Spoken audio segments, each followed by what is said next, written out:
Bom dia a todas e todos da comunidade Paz e Bem. Estamos aqui hoje, neste dia 30 de setembro de 2025, uma terça-feira de primavera, para apresentar mais um programa Paisagens, de número 114. Estamos refletindo esses últimos encontros sobre a experiência contemplativa de Thomas Merton, o grande místico da tradição trapista dos monges cistercienses. Vamos falar hoje um pouco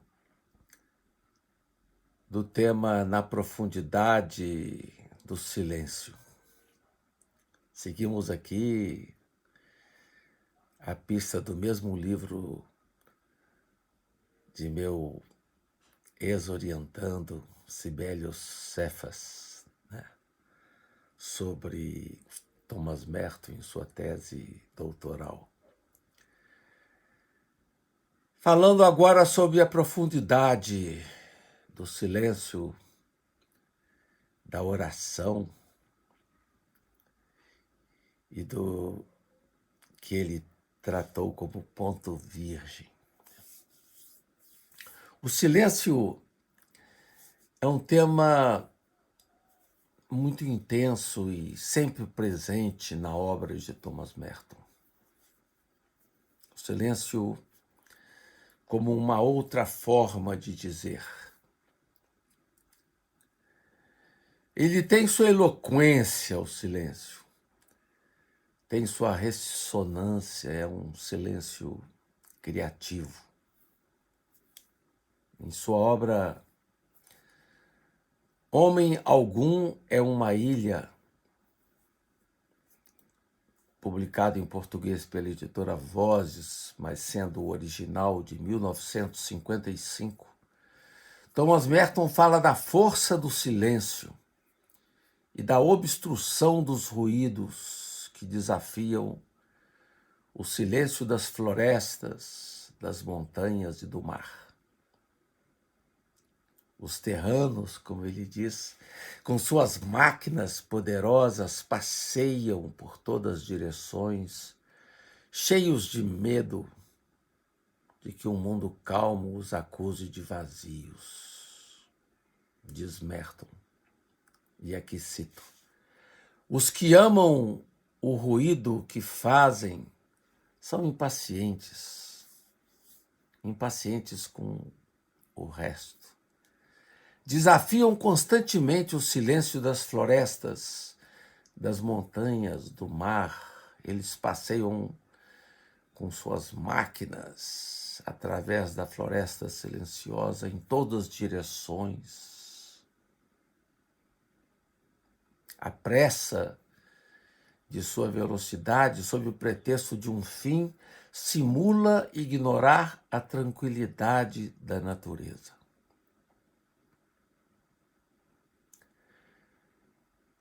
É no silêncio que se dá, muitas vezes, a oração, que é um dos lugares privilegiados da contemplação.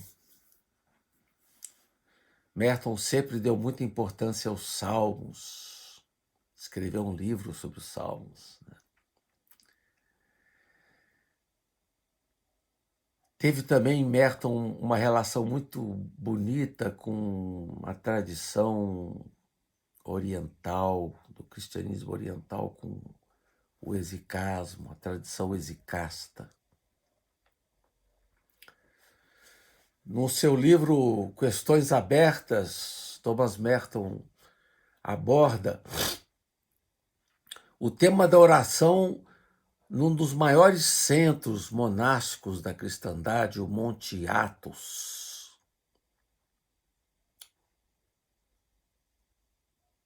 Alguns eremitas que ali viveram no Monte Athos com uma vida extremamente austera no século XVI,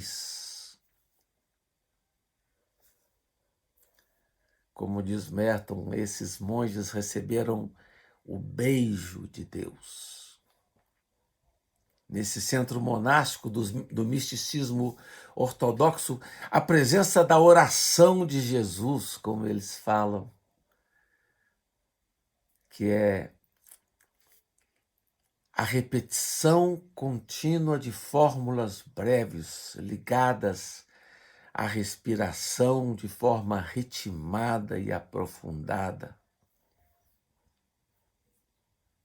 da fé sobrenatural. O grande nome da tradição exicasta foi Gregório Palamas, que ensinou a fórmula exicasta, diz aí Merton em outro livro muito bonito, Místicos e Mestres Zen.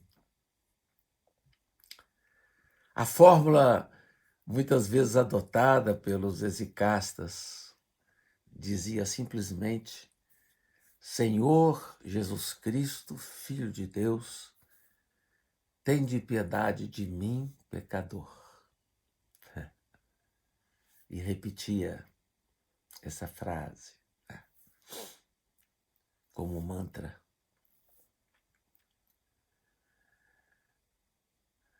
Merton dedicou todo um capítulo de seu livro Místicos e Mestres Zen sobre essa tradição exicasta, né? Falando dos místicos russos. O exicasmo penetrou nos Atos, no monge Atos, por via dos monges do Sinai.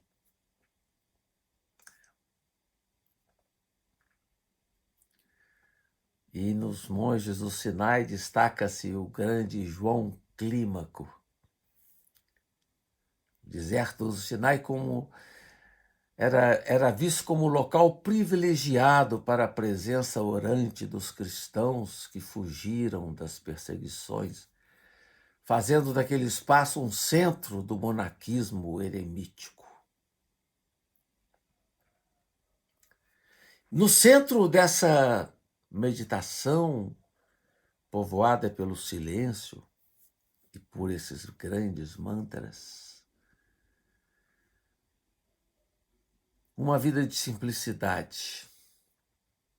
E o tema da simplicidade também está presente de forma viva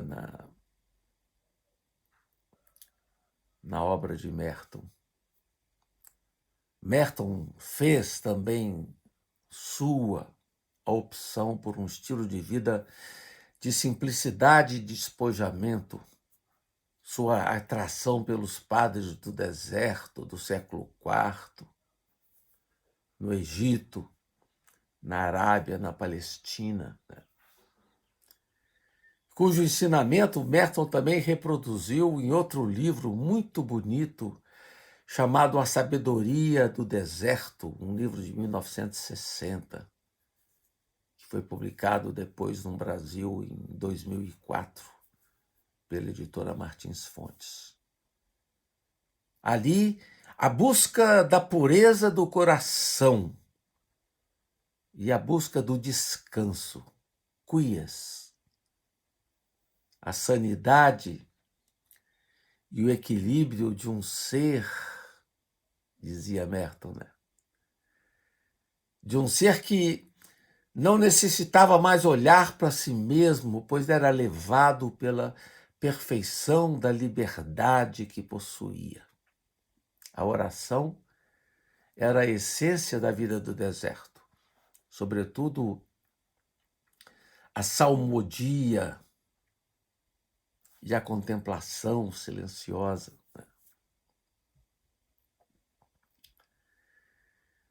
Num dos livros mais bonitos de Thomas Merton, que é esse aqui, Reflexões de um Espectador Culpado, ele vai dedicar um capítulo, talvez um dos capítulos que mais me tenha marcado, né? que tem esse título aqui impressionante, O Espírito da Noite e a Aragem da Aurora. Ele se dedicou a falar sobre o ponto virgem. Talvez um dos pontos nodais da sua reflexão mística. E ele conseguia, como monge contemplativo e que acordava muito cedo, como eu, que também acordo muito cedo, ele falava dos primeiros pios dos pássaros. O ponto virgem se traduz na experiência da natureza, naquele momento que marca a passagem da noite para o dia, a aurora, onde você vê, você ouve os primeiros pios dos pássaros. Essa imagem, ponto virgem, utilizada por Merton, que ele bebeu num grande buscador do diálogo do cristianismo com o Islã, que é Louis Massignon, francês. E que Louis Massignon bebeu, por sua vez, da tradição do sufismo, da mística islâmica de Al-Hallaj, que entendia como o ponto,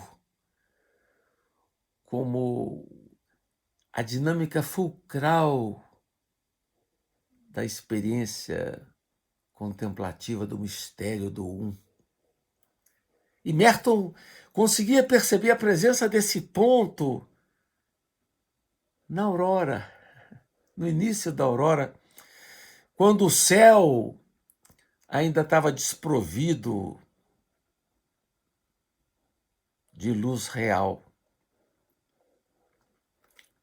Merton identificava esse momento da aurora como um momento de terror reverente e de inexprimível inocência. Quando o Pai, em perfeito silêncio, abre os olhos da criação. Merton dizia que esse amanhecer era o momento mais maravilhoso do dia. Momento em que a criação, em sua inocência, pede licença para ser de novo a cada dia, como foi na primeira manhã que uma vez existiu.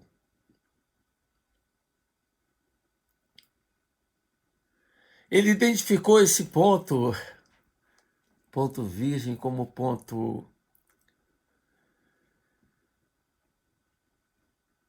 cego e ponto suave. E vai falar sobre esse ponto em vários momentos do seu livro, Reflexões do Espectador Culpado. E aqui eu queria ler para vocês, um trechinho onde ele fala do ponto virgem. E ele fala le point vierge. E diz, eu não sei traduzir. E o tradutor traduziu como ponto virgem, né? Diz ele, Merton, no centro do nosso ser existe um ponto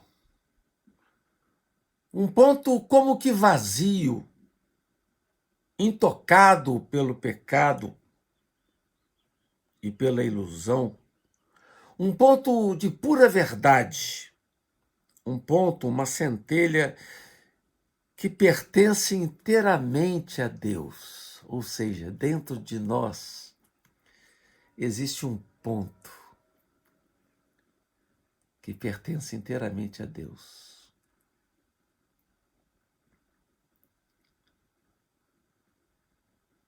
Um ponto que nunca está à nossa disposição, do qual Deus dispõe para as nossas vidas e que é inacessível às fantasias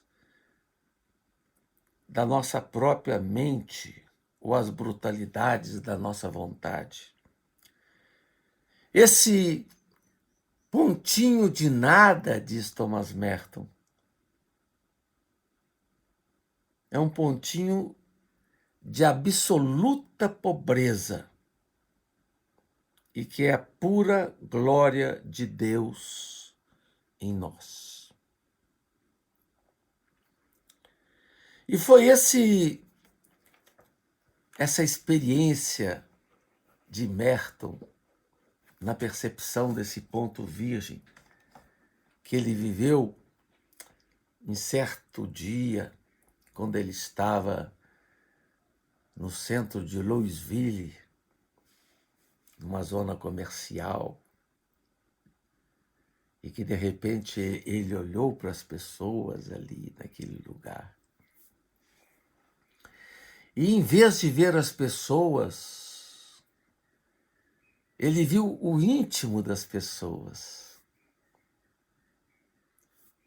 Ele conseguiu captar ali naquele murmurinho a presença daquele ponto intocável nas pessoas. E aquilo deu base para uma linda reflexão de Merton, dizendo que se os seres humanos pudessem, de fato, olhar uns aos outros, captando a beleza de seu mundo interior, a presença de Deus em cada uma das pessoas, não haveria brutalidade, guerras, altercações.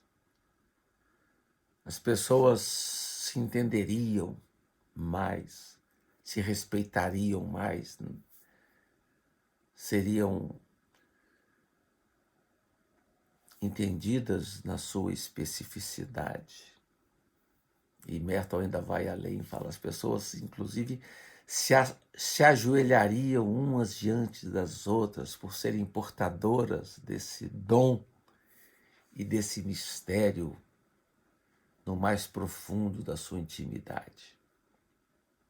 Então, talvez essa pista lançada por Merton, né, na sua experiência de eremita, né, de perceber e aprofundar esse ponto virgem, foi uma das coisas mais bonitas da experiência contemplativa de Merton e que a mim encanta, e eu sempre repito nas minhas reflexões sobre mística, sobre o ponto virgem, né?